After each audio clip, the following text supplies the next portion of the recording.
Hello dear friends and welcome to the GEOCOAST. Here I'm with Cormac Gebruers, the head of the NMCI college. Nice to see you, Max. Hi Cormac. So thanks very much for finding the time for having a chat. So, pleasure. Could you please just tell us a few words about the college and maybe give us a brief tour around? Sure, absolutely.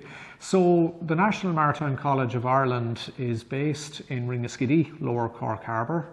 It's a constituent college of the Cork Institute of Technology, and it's a partnership with the Irish Naval Service, who are also located in Lower Cork Harbour on Haulbowline Island, which isn't very far from here.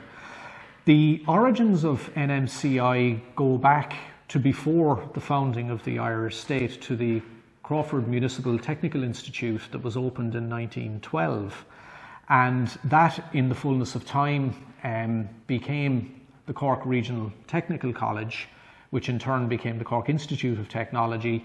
And back in the early 2000s, because of changes globally in how maritime training was being delivered, it was decided basically to come together in partnership, those who were involved in merchant seafarer and civilian seafarer training, which was the Cork RTC at that time, and the Irish Naval Service, to build this facility.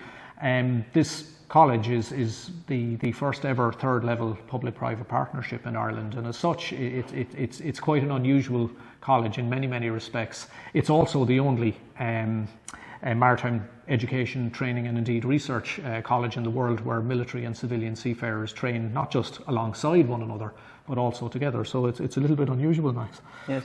So maybe let's have a walk around, and you can show us the main facilities and what you do actually for training cadets. Yeah. So we'll start our tour here in the charter room of the college, which is one of the many specialist teaching and learning facilities that we have in the college.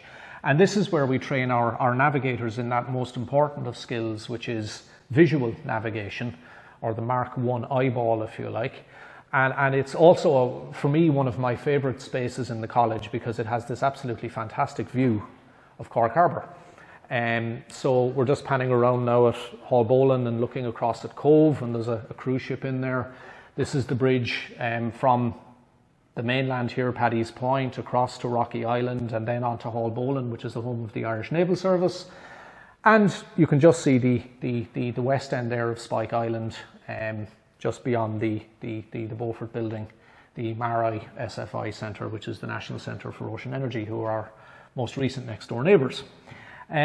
So, you know, it's a good place where people can learn the art of visual navigation, where they develop the skills to work with charts, to navigate in coastal areas off points of land and in shallower water and so on. So really important space, but as I say, also one of my favourite spaces to come and spend a quiet moment in the college every now and again. Okay, so now we're starting a tour around the building. So we came to the entrance, that's the front entrance, the reception area, the NMCI logo. So Cormac, tell us. Yeah, so this is the first impression that most people get of the National Maritime College when they come here. It's quite an interesting building architecturally, and you know, it's a nice first impression that it creates for people. There's a lovely flow through from the front of the building out through the back out to the harbour, and you sort of get a sense of the sea here, which is always nice. Just down in the foyer, actually, we have a rather interesting historic chart of Cork Harbour that was given to the college to mark its 10th anniversary a few years ago, and that's worth a closer look if we happen to pass it later in the tour.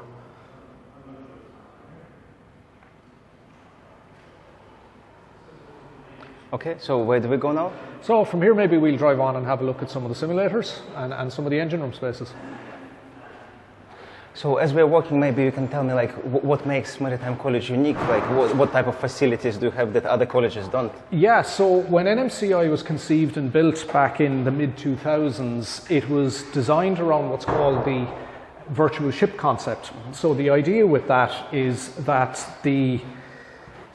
everything you're ever likely to want to do at sea, you can either do in a real controlled environment here, and we'll see that with our fire training unit and our lifeboats later, or it can be simulated via computer simulation. And this is a very powerful concept, the idea of the virtual ship, because what it does is it gives you a very controlled, safe environment in which to train people. But also it allows you, for example, to be able to deliver an exercise for a student to go through a learning experience and then to review it, and if necessary they can go through it again, precisely the same exercise. This is something, of course, that you cannot do out in the real world, at sea particularly, where the environment is very dynamic and is constantly changing. So it is a very, very powerful learning tool, and because the college is built around this concept, it is actually, it gives us a distinct advantage in terms of the quality of education and learning that we're able to give to our students. So this is our 360-degree simulator. It is the largest of our navigation simulators here in the college. This simulator tends to be used mostly for more senior student training and also a lot of very specialist training. So the kinds of people who would use this simulator regularly would be qualified navigation teams who are working on vessels like big cruise ships or specialized gas tankers, or vessels that do very specialist kind of work like surveying at sea or replenishment at sea and this kind of thing. So just over here on my left, on your right, you can see this is the instructor station, and this is where basically the instructor controls the simulator, and we refer to this sometimes as the God station, because this basically is where you control everything that happens in the simulator. You can control the weather, you can control the sea state conditions, you can determine the type of vessel that the students are on, how that vessel is behaving, whether that vessel has faults in terms of engine failures or anything else. So really, this is where we can control the entire simulation environment to give the students whatever experience it is we're looking to impart to them in terms of their training and their education. So if we take a wander in, we can actually go and have a look at the simulator space itself. We call it the 360-degree simulator because so it looks like the ship. It looks like a ship, but also the white screen that you can see goes all the way around here. All right. So if you look, you can see everything all the way around. And when the simulator is in operation, if you look up here, you can project the real sea conditions. You can project, so you can see the projectors, and they shine a real-time image of wherever it is you are in the world. It could be Sydney Harbour, it could be New York Harbour, it could be the open ocean. So you get the real impression that you're navigating through a particular harbour. Exactly, and the weather conditions and everything else. So it's like you are in that environment. But obviously it's been pre-recorded and it's set as a computer game, isn't it? Well, effectively, yeah. So I suppose you could. There are parallels with gaming, but there is a very, very serious purpose with all of this equipment. There is a huge emphasis in professional maritime simulators to basically the vessel that is being simulated. Let's just, for argument's sake, say a large cruise vessel, that the vessel behaves exactly as the real ship would do in the environment that it is in, both in terms of the water that it's in, the depth of water and all of the rest of it, a narrow channel or whatever it might be, but also the weather conditions that are prevailing and so on. So, you know, it's all about a realistic experience for the seafarers in terms of how the vessel handles in the weather conditions. That is more important than how impressive it looks. Now, it also looks very impressive, but it is really about the reality of the realism of the way the vessel behaves that is at the heart of what we do here. So if we step inside to the actual simulator space, I'll turn on the light here just to make it a bit easier to see everything. You can see all of the kinds of equipment that you would typically see on the bridge of a modern ship. This is the conning console, so this is where people steer the ship from. And in the traditions of modern seafaring, on most modern ships, joystick. Even the very, very biggest, this is usually how the ships are being driven now, just a small little joystick like this. So the steering wheel is kept as a backup, so the steering wheel, well, I mean, tradition? On many modern ships, they don't even have a steering wheel anymore. This is all you get. But here we still have a steering wheel, and you find on many ships there is still a steering wheel. I think people like just being able to hold something, you know. So that's where we control the rudder, which is our rudders. These are the items on the underside of the hull behind the propellers that help to direct the ship in different directions. And here we have the engine controls, and there are quite an array of controls here. That is because on certain types of modern vessels, you not only have one or two main engines or one or two main propellers, but you also have bow thrusters, stern thrusters, and so on. And certain types of ships, for example, anchor handlers, these are vessels that are used in the oil and gas industry and they need to be very, very maneuverable as well as being very, very powerful. They have controls like these, what we call ASI controls and so on. So effectively you can not only control the amount of thrust either forwards or backwards, forwards or astern as we say, but also you can actually direct very precisely where that thrust is directed. So this allows you to exercise great control over the way the vessel moves. And this can be very, very important for certain kinds of activities that are done on these vessels at sea. And in a similar vein, this bridge is configured so that you can actually work off the stern, as we call it. So most people think when you're conning a ship, when you're driving a ship, that you drive to the front, which you do for a lot of ships like cruise ships and cargo ships and so on. But there are many vessels out there which do very specialist kind of work, for example, in the oil and gas industry, in seismic surveying, in towage, etc., where they will actually be working off the back of the vessel for a lot of the time, and that's what this console is for. So one of the jobs I did at sea was I worked on anchor handlers in the North Sea, and I probably spent more of my time driving the ship from the back, if you like, here, than I did facing forwards. That's just the nature of the way those ships work. So because we do specialist training on this bridge, that we have that piece there. You also then have communications. Every ship needs to be able to communicate by radio with other ships, with ports and harbours and so on. So that's what all of this is. And over here we have a typical navigation suite, which is where you would navigate charts, mark your position, find out where you are. So there's GPSs and all kinds of other things, alarms and so on. And then we have radars and electronic chart systems. So nowadays paper charts are used less and less and less at sea. It is all now digital electronic charting, and that's why you see so many screens here that go along with the radars. So that's kind of the bridge of a modern ship. And when this is fired up and running, this is probably one of the more heavily used parts of our facility. It's a very real experience. It's a very immersive experience for the people who train in here. But the benefits of simulation training for seafarers are very, very significant and very, very important.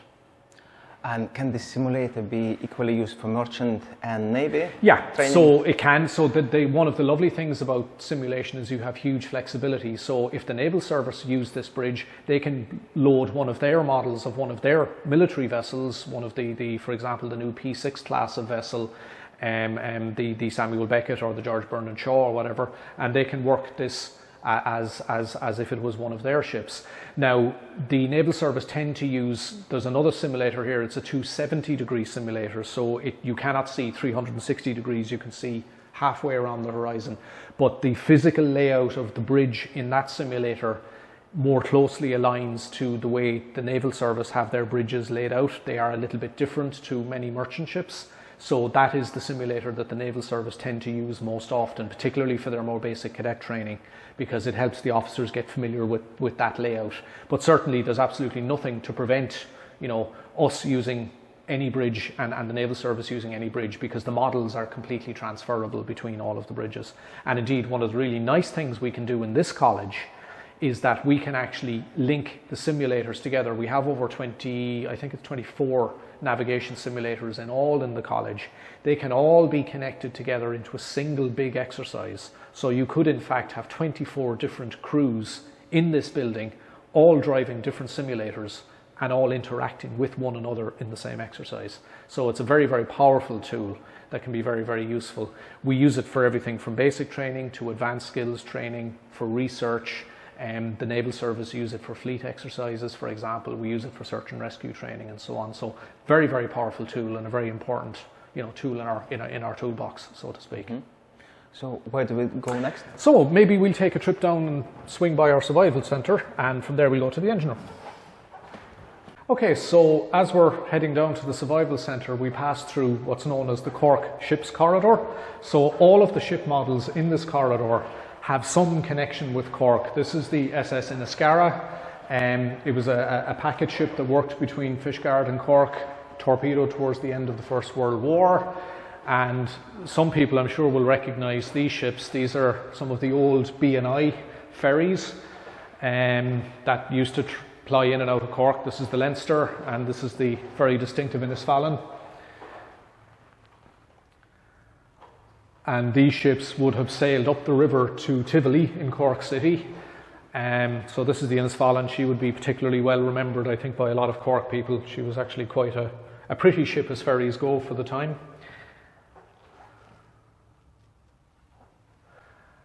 And so on down here. This is an older Innisfallen from an earlier time. And we have the Seahorse Supplier, which was one of the supply vessels that worked out to the Kinsale gas field for many, many, many years. A ship that would be very well known to Cork people. And actually, interestingly, when I was in the simulator and I was talking about ships where you work off the back, this is a lovely example of this, where when this ship was alongside the gas platforms off the old head of Kinsale, she would be lying up to the platform and the crew would actually be driving the ship facing this way while the cargo was being lifted on and off. So it's a nice example of how that works. So we'll carry on from here to the survival centre and see what's going on there. So we're coming into our survival centre now, which is based around our survival pool. And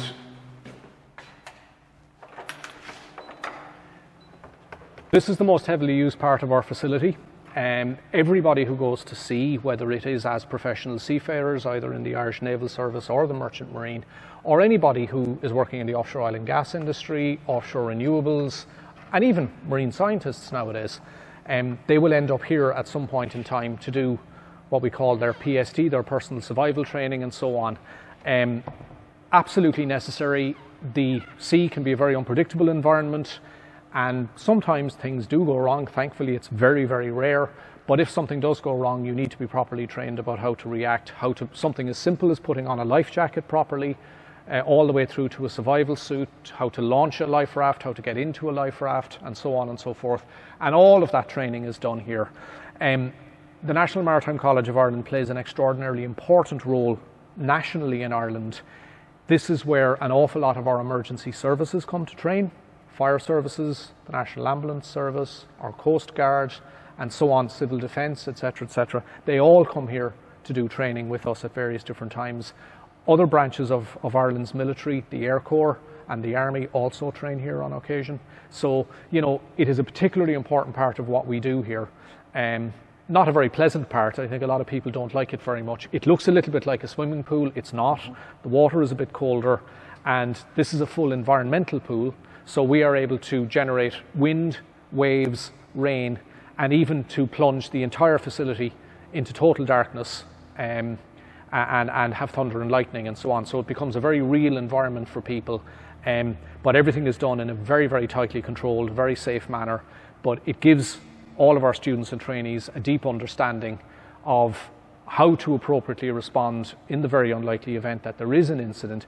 But also, I think it helps them to appreciate that it's much better not to get yourself into that situation in the first place. So there's a huge emphasis in NMCI on safety first all the time, and we train that into our students from the very, very first day they arrive here in the college.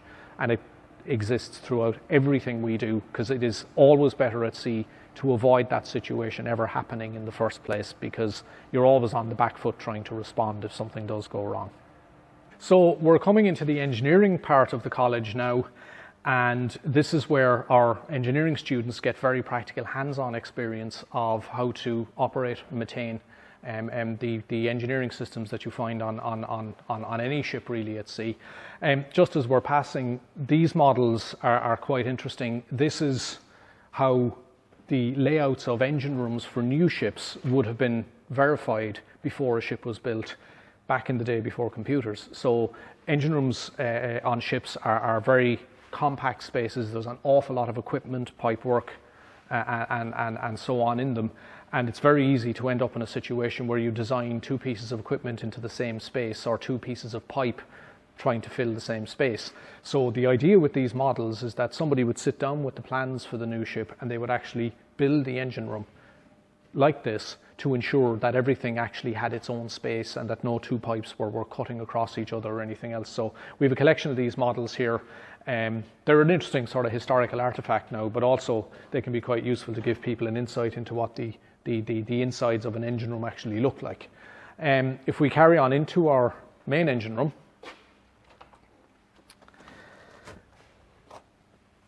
this is the college's main fully functioning engine room. It contains pretty much everything that you would expect to see in a ship's engine room at sea. There's only one difference. There is an awful lot more space here than there would be on an actual engine room at sea. So in here you can see main engines, you can see starter air systems for starting big main engines, you can see compressors, generators, an engine control room. We can take a walk in there in a moment, and it doesn't come across in the video, but there's that very wonderful smell of a ship's engine room, which is quite unique. And it's a mixture of diesel, of warm water, and so on, and it's a smell that I think most seafarers come to love. But anyway, so this is a great space where we give our engineering students and our electrotechnical officer students that very important hands-on experience. They can actually get stuck in, they can learn how to start and operate all of this equipment, they can fault find this equipment, they can maintain all of this equipment, which means when they go on to join their first ships, they already have familiarity, which makes them very, very useful when they go to join ships, even as trainees. So we can take a wander around. This is what's known as the Green Mac. It's just one of the main engines we have here. This engine is used mostly to show people how to do maintenance, so that's why it's permanently taken apart. This is a running medium speed diesel engine,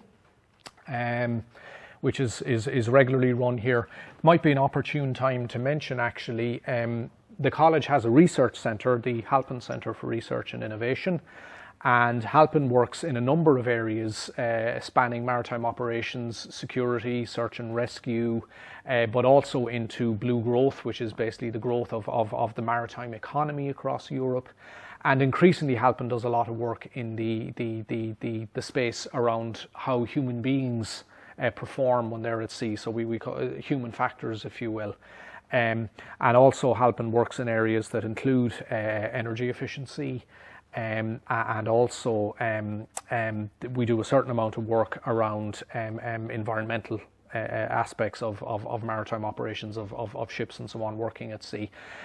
Some of the research that we've done here in the past has involved companies who are manufacturing additives to add to ships' engines to reduce pollution, for example. And those companies have come here to test their products in a controlled environment. So what they would have done is they would have put in new wearable parts in all of this engine, then run the engine using conventional fuel additives and lubrication oil and so on for perhaps 100 hours or something. And then they would have measured all the wearable parts, and then they would rerun the engine using their new additive and see how it reduces pollution, how it reduces wear and tear on the engine, and so on. So I can see you have the exhaust pipes to take out the fumes. Yeah, so the exhaust pipes to take out the fumes, and we have load banks outside to take the load from the engines and so on. So it's a fully functioning space. You can imagine, like a real ship's engine room, it's very noisy when it's operating here. And again, health and safety to the fore. Everybody's required to, but again, it helps, to wear safety equipment and so on. It helps people get used to the environment. And that's very, very important. So if we continue with Halpin Centre, I know that you've been the director of the centre for a few years. Did you set it up? Or? Yeah. So when I came here in 2012, it was because I was asked to formalise research activity that was already going on in the college, particularly among our lecturing staff in maritime studies. The opportunity around research for the college was very, very significant, and it was felt that it needed dedicated resources. So I came in 2012, and today Halpin has 10 full-time researchers in addition to the Maritime Studies lecturing staff who still engage and support research in the college. And it's a fairly significant research activity now, both in the Irish, but indeed the European and indeed the international maritime research landscape. It's currently headed up by Miss Eileen Crowley, who took on the job after I was appointed head of college last year. And it's great to see Halpin growing. Just earlier this year, Halpin was only the second research entity in Ireland to secure ISO 9001 2015 approval, which is basically, it's a quality management standard. The other research agency in Ireland that holds that approval is the Tyndall National Institute. So I think it's an indicator of the level at which the Halpin Research Centre is playing on the international research stage. So we'll take a little stroll around. Generator. Very important. So a ship is like a small town. Everything you need in a town, electricity, water systems, all of that has to be contained on a ship. So you find much of that here. We also, of course, use this room for emergency training. So, for example, sometimes you may get a leak in an engine room, or perhaps even a fire. And what we do here is we also show people how to do drills for search and rescue. So this is one of the dummies we use to do a person evacuation from an emergency space. I think he's just resting. It's been a long day for him, you know. Oily water separators, boilers, all this kind of thing. Everything you're likely to find in an engine room is here. It's a paradise for people who like engineering. So it's basically this is to train engineers. Yeah. So and you can see all of the kinds of things, including we've a gas turbine here. So you can teach people the principles of gas turbines. Tend to be found mostly on military ships, but still an interesting thing. So a gas turbine, so that would be a primary propulsion system. So instead of a diesel engine, you actually have a gas turbine. So it's the gas turbine is driving the propellers and so on. Very, very fuel hungry, I understand, but of course capable of very fast accelerations, very high speed. So it tends to be used, for example, in warships a lot. On a lot of the very, very big merchant ships, at least until recent years, steam was still being used. So when I worked on super tankers, many of them were steamships. So they'd have had big steam boilers driving steam turbines to turn the big propeller on those ships. But they are less and less common now. And we'll just take a quick trip up into the engine room. The engine control room. And this is again what you would find on an actual merchant ship. And this is where the engineers monitor all of the systems while a vessel is at sea. I'm not an engineer, so I'm not even going to pretend I can explain what a lot of this stuff does, but all of the electrical equipment is controlled from here, the generators, the main engines, the condition of all of this equipment and so on and so forth is monitored from here. And again, this is what you would typically see in the engine control room of a modern ship. So, last stop on our tour will be a quick trip outside to see the fire training unit, which is currently being refurbished, and to have a look at our jetty where we do our lifeboat training and so on. So, we'll head off. Okay. So, just to finish our tour, a quick stop at our fire training unit and our damage repair instructional unit, or our DRU, both of which are undergoing major refurbishment. We're just heading into our annual shutdown today. So over the next period, this has all been completely refurbished. This is where we train all of our seafarers, all of our maritime professionals, how to fight fires at sea. A lot of people think that the most dangerous thing that can happen at sea is you get a hole in your ship. It's actually fire. Fire at sea is a particularly dangerous thing because ships are steel structures and so on, so fire can spread very quickly. So we do a lot of training around firefighting at the college, and this is the most heavily used part of our facility along with our survival centre. So we're just going through a major refurbishment now over the summer period this year with it. Out here we have our jetty, and this is where we do all of our lifeboat and survival craft training. And you will see there's a collection of different types of survival craft, an offshore totally enclosed boat, a ship totally enclosed boat, a fast rescue craft in the foreground, a free fall lifeboat and so on. And basically again, people do all kinds of training on these to learn how to use them. The need to train people on life-saving craft is a requirement under international law, under something called the SOLAS regulations, the Safety of Life at Sea regulations. So we spend a bit of time ensuring that everybody is compliant with this stuff. And again, it's part of the refresher training regime. People have to come back every now and again and refresh their training on this equipment to ensure that they stay proficient. So that's kind of the college, a whistle-stop tour of the college. We also, of course, have lots of classrooms and lecture theatres, just like you would find in a more ordinary school. But I think you've got perhaps a good impression of what it is we do here in the college.